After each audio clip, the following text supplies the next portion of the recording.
Mokibelo, for those people in CSI who weren't able to attend your presentation, could you tell me what the most important message is that you'd like them to take out? The key message that I would like them to take out was the key challenge is that the variety of our audience, which are grant seekers or even the partners that we have within the space of grant making, are faced with. And especially in the incapacitated areas like the rural areas where, from the presentation that I was making, because it was focused on the case study of the two organizations in the rural Eastern Cape. What are the challenges regarding how we're communicating the grants that we're providing to them, which might bring challenges to them? And for example, the website, how many people in South Africa within the rural areas have the access to internet and to the website? And how do we then provide capacity? Because from the presentation that Tracy Henry made regarding where most funds goes in terms of the provinces, we found that the rural provinces are not actually getting the benefits of the CSI grants. And the one solution that was coming from the evaluation of what we are presenting was to get this organization and cluster them with a mature organization to provide capacity to them. So we got key learnings on how do we then deal with organizations that are in the space of development who are unable to utilize the current tools that we have to better the development of those beneficiaries in the rural areas. Okay, so it sounds to me from what you're saying that you are getting learnings out of your monitoring and evaluation, but do you think the whole monitoring and evaluation process is mature to the point that those learnings are being implemented and that they are affecting CSI strategy? Or do you think monitoring and evaluation is still being done because we need to do it, we have to do it, and it's a bit of a habit? And I think one point that I made, that becomes very interesting to say, do we want to do monitoring right, or do we want to let M&E do us right? And when we look into the second question, we are saying, we want it to do us right. How do we get the value out of it? And the value that we found from the case study that we just looked into is when we get the application forms that we get, number one, we shouldn't assume that everybody is at the same level, having the capacity to articulate what priorities are for them.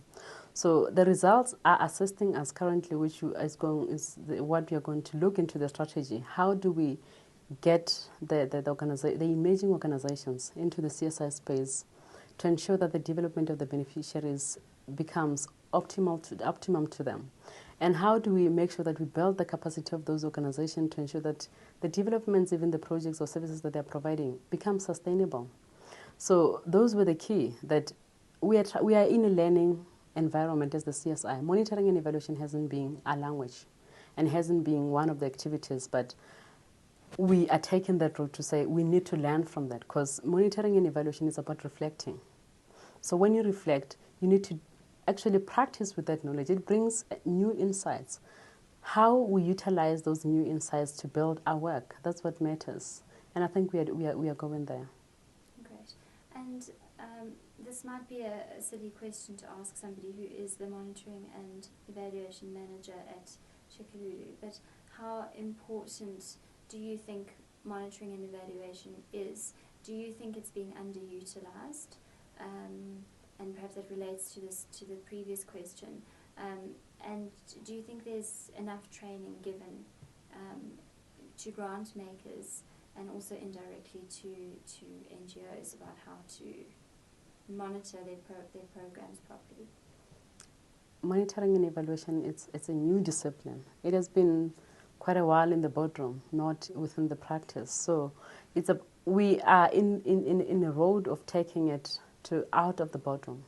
Stop talking about it, but actually doing it.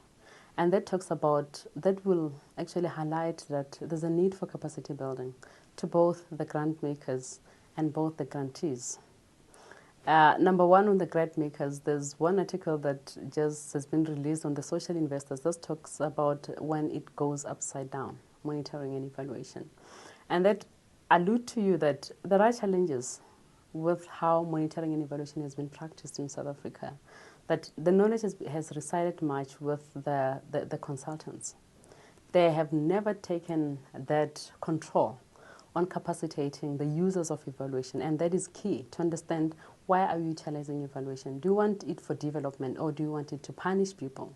Because in most cases when evaluations are conducted, as a grant seeker, the fear that you have is that this is an investigator is coming into my organization to cut off funds. And we need to divert the clouds that are within the perceptions that monitoring and evaluation has been created on, to start taking the route of development. When we conduct our evaluations, we learn together and improve together. There are activities that comes out of, or even the recommendations that are more relevant to the grant seeker and some more relevant to the grant maker.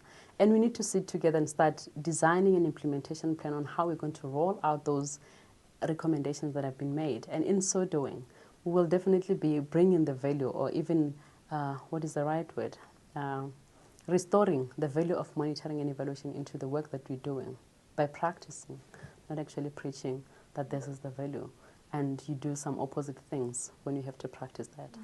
I just want to ask one final question, which is, you're talking about training people more and changing the role of monitoring and evaluation, and developing an implementation plan to do this.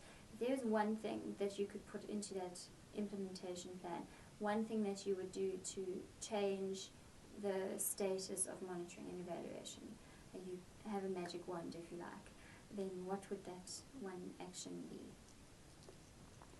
I think there are two into this, because every action has implications. And the implication of you having, as a grant maker, committing to evaluation is the resourcing of the actual recommendations that will come. So it's resourcing and actually capacity building.